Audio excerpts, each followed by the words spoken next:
नमस्कार दोस्तों, देश का एग्जिट पोल तो आपने देख ही लिया।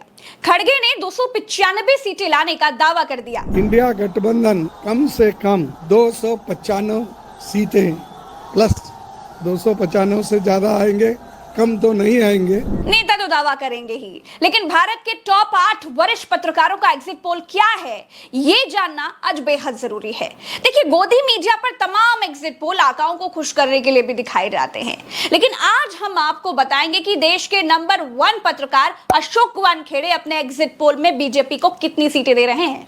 दैनिक भास्कर के दिग्गज पत्रकार केपी मलिक अपने एग्जिट पोल में बीजेपी को कितनी सीटें दे रहे हैं। इसी तरह दर्जनों अखबारों में काम कर चुके, कई किताबें लिख चुके वरिष्ठ पत्रकार डॉक्टर राकेश पाठक का एग्जिट पोल क्या कहता है। टाइम्स ऑफ इंडिया के मजबूत पिलर रहे वरिष्ठ पत्रकार पुष्पेंद्र शर्मा जी का एग्जिट पोल क्या है। न्यूज नेशन चैनल लॉन्च करने वाले वरिष्ठ पत्रकार शैलेश जी का एग्जिट पोल क्या कहता है। वरिष्ठ पत्रकार प्रेम कुमार जी का एग्जिट पोल भी आपको दिखाएंगे। ये आपको दिखाएंगे। शुरुआत अशोक वानखेड़े से करेंगे। अशोक वानखेड़े जी, आपके एग्जिट पोल में बीजेपी कितनी सीटें जीतेगी? हेलो, हाय, नमस्ते, सत श्री अकाल, आदाब, अस्सलाम वालेकुम दोस्तों। मैं नौशाद इंडिया से। दोस्तों, फाइनल एग्जिट पोल आ चुके हैं। मतलब साफ है कि बीजेपी को बहुमत नहीं है। लेकिन अगर गोदी मीडिया की बात करें तो वो तो हमें यही शो करेगी कि बीजेपी जीत रही है, और क्यों ना ही करे, भला इस काम के उन्हें दाम जो मिलते हैं। लेकिन अंदर की क्या सच्चाई है, ये हम जानेंगे प्रज्ञा मिश्रा जी के एक वीडियो के जरिए से। और आज आप जिस वीडियो में मेरा रिएक्शन देखेंगे वो प्रज्ञा मिश्रा जी का वीडियो है। इस वीडियो में हमारे देश के कई सारे वरिष्ठ पत्रकार के द्वारा हम जानेंगे कि एक्चुअली में एग्जिट पोल की सच्चाई क्या है। जो एग्जिट पोल के आंकड़े निकलकर सामने आ रहे हैं वो क्या होने वाली है। तो चलिए पहले वीडियो को देखते हैं, उसके बाद बाकी की बातें करेंगे।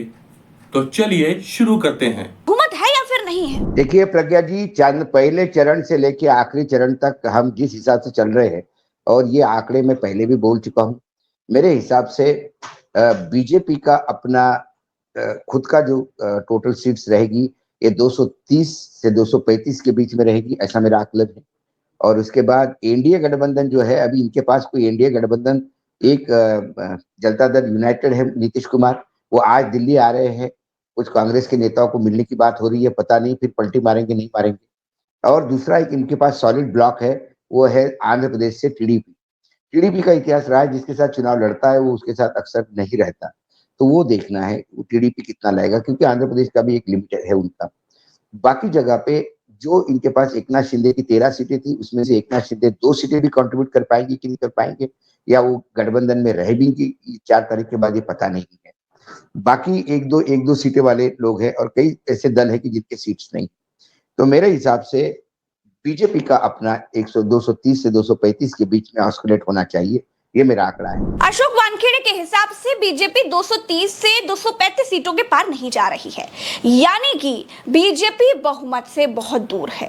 अब दैनिक भास्कर के वरिष्ठ पत्रकार केपी मलिक जी से भी जान लेते हैं कि उनका एग्जिट पोल क्या कह रहा है। आखिर कितनी सीटें आ रही हैं सर? बीजेपी सरकार बना पाएगी या नहीं? मेरा मानना यह है कि जहां 60-70 सीटें अशोक जी घटा रहे हैं, मैं कल भी प्रज्ञा आपको बोला था कि मेरा मानना यह है कि 200 के आसपास रहने की उम्मीद है। और मैंने आपको कहा भी था कि जिन सूत्रों से हमारी बात हुई है और जिस प्रकार से गुप्तचर विभाग के लोगों ने भी रिपोर्ट दी है, उन्होंने 190 बताया है। तो उसमें 10-5 उसमें 10-5 सीटें ऊपर नीचे होना बड़ी बात है। के आसपास रहेंगे तब तो सरकार बनाना मुश्किल हो जाएगा। सरकार बनाना मुश्किल 250 पे भी होगा, भले ही अशोक जी कुछ भी कहें।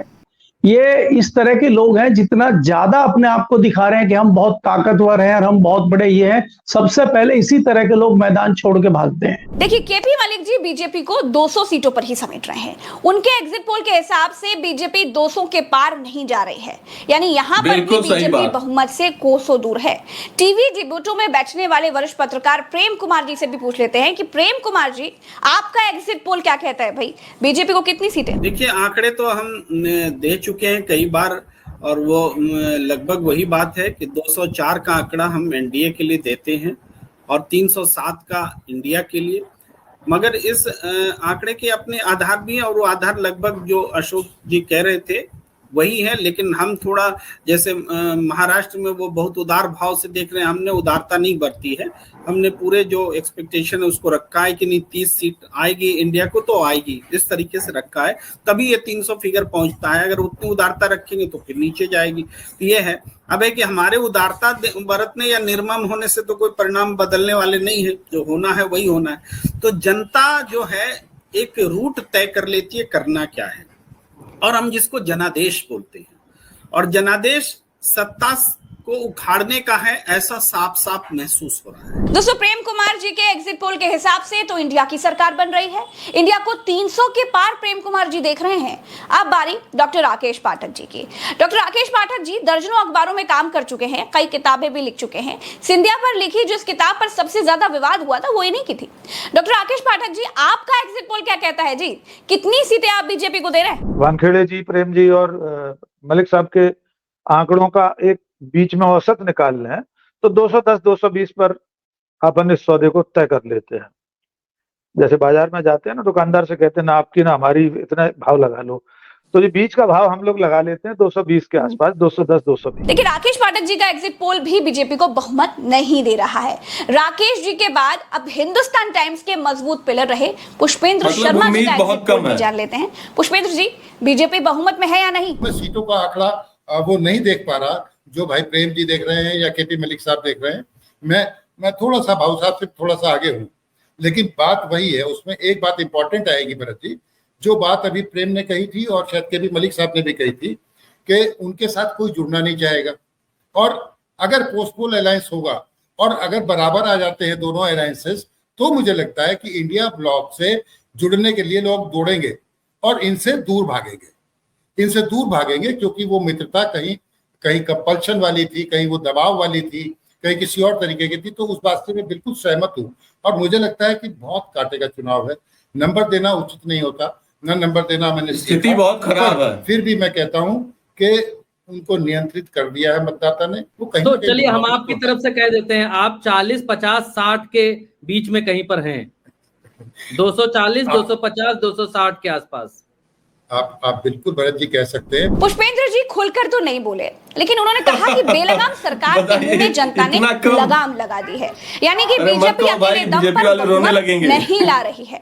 पुष्पेंद्र शर्मा जी बीजेपी को 240 से 260 के बीच में कहीं देख रहे हैं। अब बारी न्यूज नेशन चैनल को लॉन्च करने वाले और तमाम चैनलों की बागडोर संभाल चुके पत्रकार शैलेश जी के एग्जिट पोल की। बताइए शैलेश जी, किसकी बन रही है सरकार? मेरे हिसाब से सरकार इंडिया अलायंस की तभी बन सकती है जब कांग्रेस को, सिर्फ कांग्रेस को 150 सीटों से ज्यादा आए। अगर कांग्रेस इस 54 को 150 पर नहीं ले जाती है तो इंडिया अलायंस की सरकार बनती हुई मुझे नहीं दिखाई देती। अब कांग्रेस ये सीटें कहां से लाएगी? कांग्रेस के पास जो ये सीटें 100 सीट करीब बढ़ाने के लिए जगह है वो क्या है? मध्य प्रदेश, राजस्थान, छत्तीसगढ़, कर्नाटक, महाराष्ट्र। तो क्या 100 सीटें ये इन राज्यों से निकाल कर ला रहे हैं? ये बहुत बड़ा सवाल है।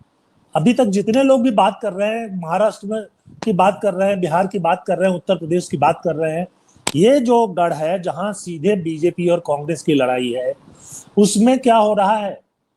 क्या कांग्रेस 54 से बढ़ करके और 150 या उससे ऊपर जा रही है? दोस्तों, गोदी मीडिया के एग्जिट पोल दर्जनों बार गलत साबित हुए हैं। अब तो एग्जिट पोल एक तरह का धंधा बन चुका है आका को खुश रखने का। अखिलेश यादव ने तो अलर्ट जारी कर दिया है कि गोदी मीडिया के एग्जिट पोल के भरोसे कोई मत रहना, ईवीएम की रखवाली मजबूती से करना, क्योंकि एग्जिट पोल में ज्यादा नंबर देकर माहौल बनाया जाता है। इसी एग्जिट पोल के पीछे छिपकर चोरी की जाती है। जनता को लगता है कि जितना एग्जिट पोल में बताया गया है वही रिजल्ट आएगा। दोस्तों, असली रिजल्ट तो 4 तारीख को ही आएगा, लेकिन इस बार इंडिया के लोग बहुत ज्यादा आश्वस्त हैं कि बीजेपी बहुमत से बहुत दूर है। राहुल गांधी कहते हैं कि कुछ भी हो जाए, मोदी प्रधानमंत्री नहीं बनेंगे, चाहे लिख कर ले लो। मैं आपको लिख के दे रहा हूं, 4 जून नरेंद्र मोदी हिंदुस्तान के प्रधानमंत्री नहीं रहेंगे। दोस्तों, तो देखा आप लोगों ने दोस्तों, और सुना भी कि आंकड़े साफ है। इतने वरिष्ठ पत्रकारों ने मिलकर कहीं भी थोड़ी सी भी उम्मीद नहीं जताई। मतलब कहना साफ है कि कि बीजेपी को बहुमत बिल्कुल भी नहीं है। और ये बात और ये आंकड़े बताने वाले कोई आम लोग नहीं, देश के वरिष्ठ पत्रकार हैं और सबका कहना लगभग एक ही है। इनकी बातों को सुनकर, इनके आंकड़ों को सुनकर तो ये लगता है कि अब तो मोदी जी के जुमले भी काम नहीं आ रहे हैं। डबल इंजन की सरकार अब रुकने वाली है। हम सबके कान पक गए सुन के, अब की बार 400 पार, अब की बार 400 पार। और देखिए नतीजा क्या निकल कर आ रहा है। इस बार देश की जनता ने मूड बना लिया है कि बीजेपी को सत्ता से उखाड़ कर फेंकना है। और ऐसा हो भी क्यों ना, देश में इतने भ्रष्टाचार, लोग बेरोजगार, महंगाई की मार, आखिरी जनता कब तक सहेगी? आज नहीं तो कल ऐसा होना ही था। और आंकड़ों को सुनकर तो ऐसा लगता है कि भैया बड़ी ही मुश्किल होने वाली है।